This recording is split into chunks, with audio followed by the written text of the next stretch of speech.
Hello there, Virgo sign. Welcome to your monthly reading. So Virgo, this reading is for the month of March. Love reading for Virgo, Sun, Moon, Rising, Venus. Virgo, hindi lahat ng Virgo maka-resonate sa reading na to. So take what resonates and leave the rest. Cross watchers, pwedeng kayo to at hindi sila Virgo sign. So put yourself in a situation kung saan kayo naka-resonate. Okay? Virgo, if hindi kayo naka-resonate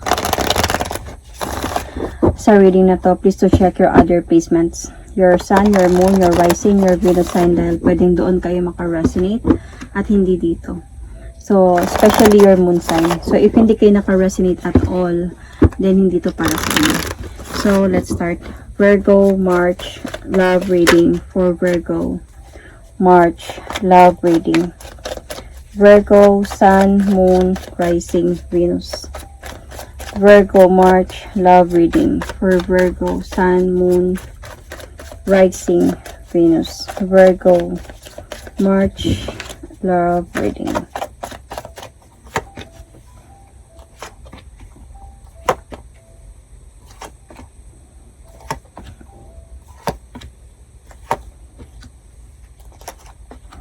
Virgo, what do you think about your partner? So, I think nasa point ka, yung feeling mo na iniisip mo about your partner, parang urong-sulong siya. Parang hindi niya alam kung saan siya patutungo sa buhay niya. So, parang as a point na naiisip mo sa kanya na minsan, hindi siya makapag-decide ng maayos. So, yun yung iniisip mo about sa partner mo.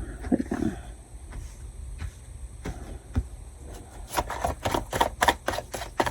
Let's clarify.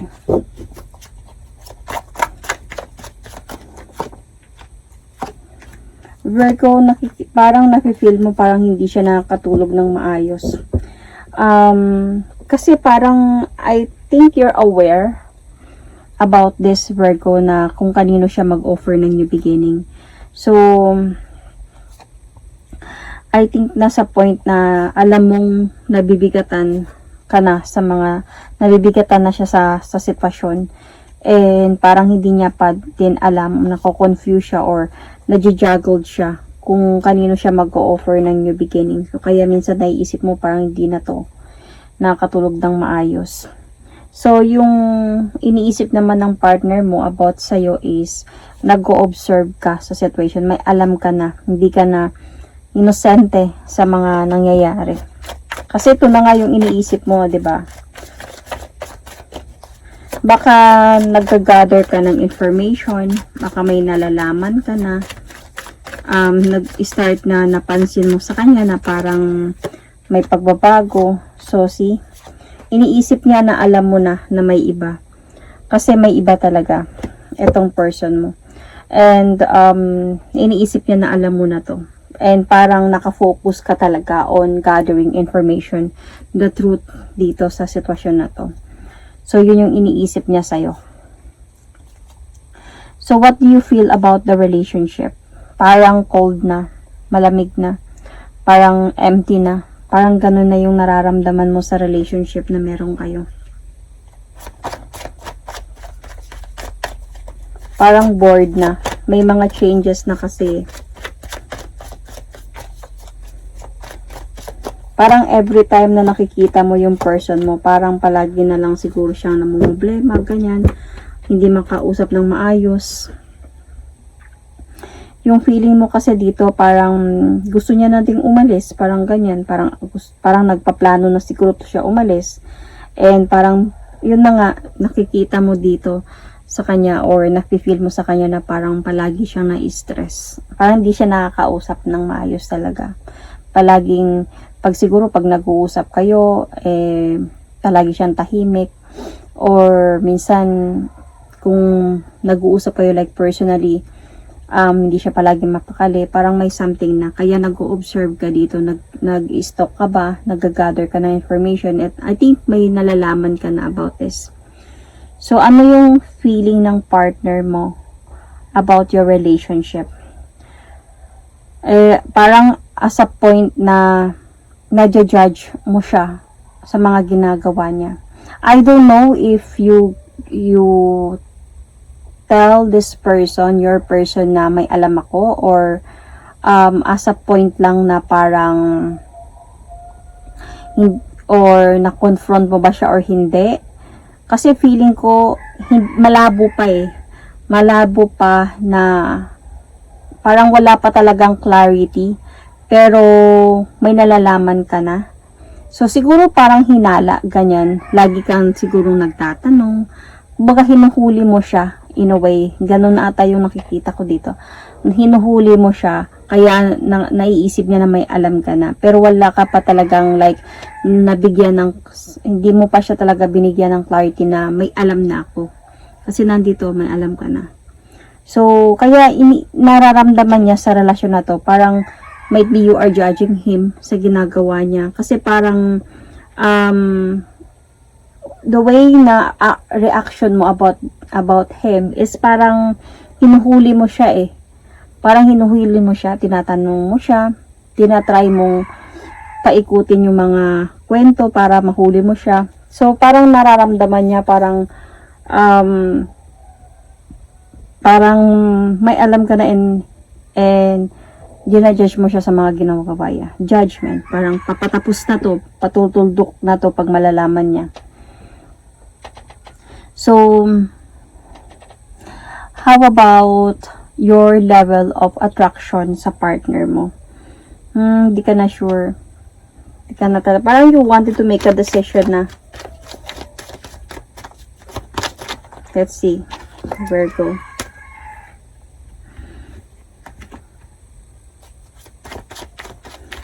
Parang nasa point na kasi na nasasaktan ka. Nasasaktan ka kasi parang feeling mo dito, ginagago ka na lang ng person mo. So, parang andun lang sa point na nagiging practical ka lang. Parang hindi mo lang ino-obvious siguro to, ganyan. Pero, yung attraction, wala na ako nakikita dito kasi more on magulo na ang nararamdaman mo, at saka nasasaktan ka na sa mga nangyayari, sa mga nalalaman mo especially. Parang you just really wanted to move on. You just really wanted na siguro gusto mo na lang umamin na lang talaga siya sa katotohanan, and you just really want to let go of this. You just want him to be honest lang siguro sa katotohanan talaga. So, yung level of attraction ng person mo sa'yo. So, I think nasa point pa din na he's still respecting you in a way. Yun yung pinapakita niya sa'yo.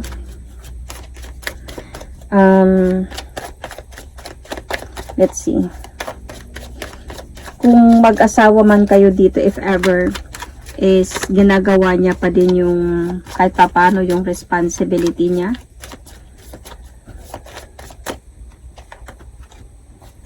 Pero wala na din gana. Parang pagod na, wala nang gana, parang gusto ka na niyang kausapin pero however, gusto niya maayos to. Parang gusto niya pa din i-try na ayusin to.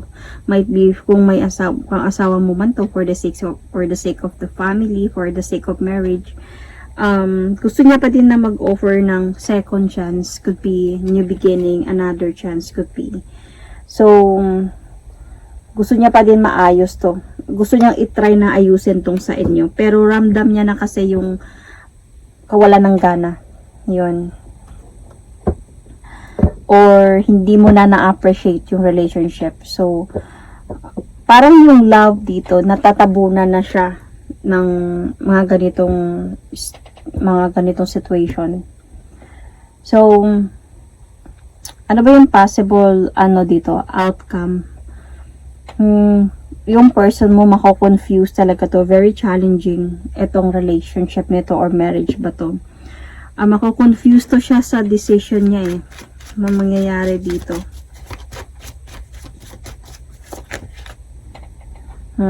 See?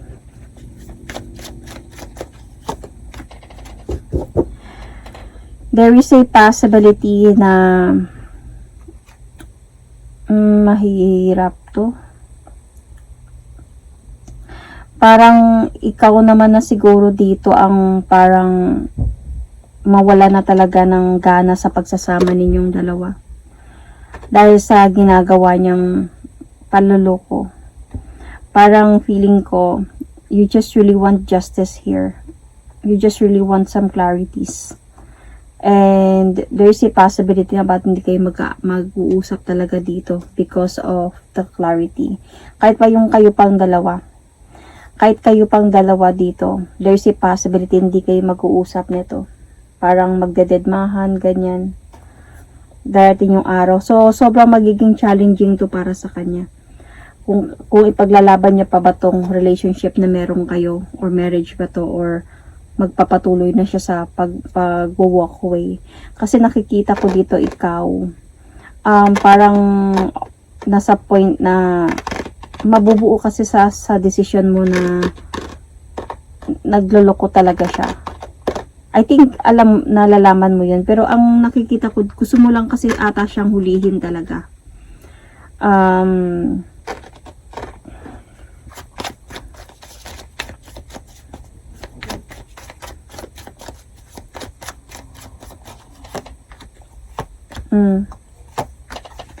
Hindi na kasi kayo magiging masaya dito because of nga may other option na nai-involve dito. Dahan-dahan din kayong mawawasak ng person na to. Kung hindi siya mag-e-effort dito na ayusin tong relasyon ninyo, wala, kahit siguro mag-effort pa siya, parang magkakaroon na kasi dito ng decision bad trip ka na kasi dito. Parang ikaw na mismo magde-decide dito, Virgo, na ayoko na in the future. So, lalo na pag magkaroon to ng clarity, there is a possibility, alis ka talaga dito. So, might be this month of March. Ganyan. That is my reading for you. Virgo, thank you and God bless.